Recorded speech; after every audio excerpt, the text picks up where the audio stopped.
Olá, seja muito bem-vindo ao canal do Português em Foco no YouTube. Eu sou Eliane Vieira, professora de língua portuguesa. Nós estamos falando sobre as orações subordinadas adverbiais. Se você ainda não viu os vídeos anteriores, eu sugiro que você veja, porque nós já introduzimos, já falamos sobre as orações subordinadas condicionais, concessivas, também comparativas e causais. Na terceira parte deste vídeo, nós vamos falar sobre as orações conformativas e também as orações consecutivas. Veja que o quinto tipo de oração é justamente a oração conformativa. Oração subordinada adverbial conformativa. O que ela indica? O nome já está dizendo, indica uma conformidade. Quais são as principais conjunções que introduzem esse tipo de oração? A conjunção segundo, conforme e consoante.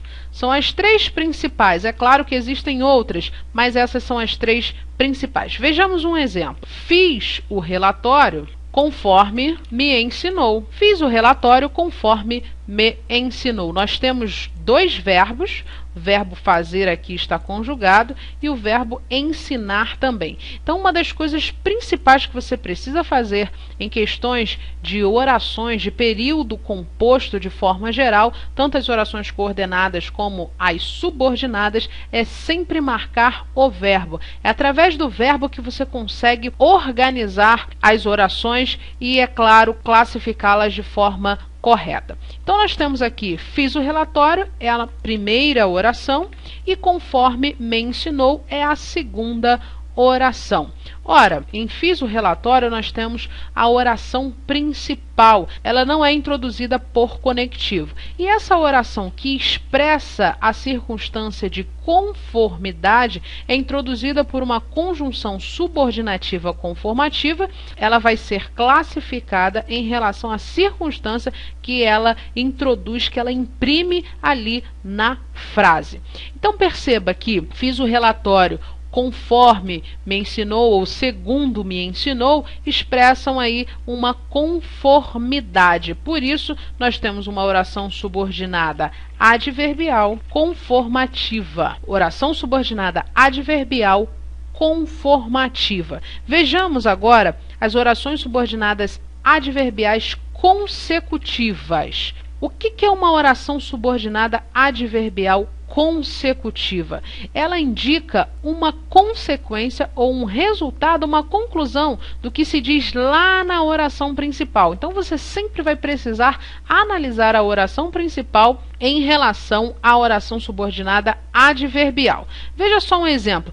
Antes do exemplo, eu vou dizer para você quais são as conjunções mais cobradas, mais exploradas. Veja que nós temos um elemento intensificador e nós temos a conjunção que.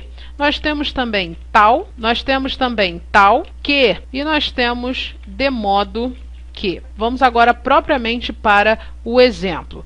A neblina era tão forte que não se via a estrada. Ora, a neblina era tão forte que não se via a estrada. Primeira coisa, marcar o verbo. Ou aqui, marquei o meu verbo. O segundo verbo, aqui também nós temos verbo ver conjugado. Então, como é que eu vou fazer para separar esta oração? Sempre antes do conectivo aqui. Repare que nesta oração nós temos um elemento intensificador lá na oração principal, que neste caso aqui é o tão. Eu vou marcar aqui. Ora, é um elemento intensificador. Aqui nós temos a oração principal e aqui a oração subordinada adverbial consecutiva. Ou seja, ela expressa uma consequência, ela expressa um resultado em relação ao que se diz da oração principal. Ou seja, a neblina era tão forte em relação a isso, consequência disso, resultado disso, não se via a estrada. Então, aqui nós temos esta oração, vou marcar aqui de vermelho, como uma oração subordinada adverbial consecutiva. Lembrando que essas orações, em geral, apresentam o seu elemento intensificador sempre na oração principal. Lembrando que não é uma regra. Então, hoje nós falamos sobre as orações conformativas e também sobre as orações consecutivas. E com isso nós chegamos ao final de mais uma aula do Português em Foco. Fiquem com Deus e até a próxima.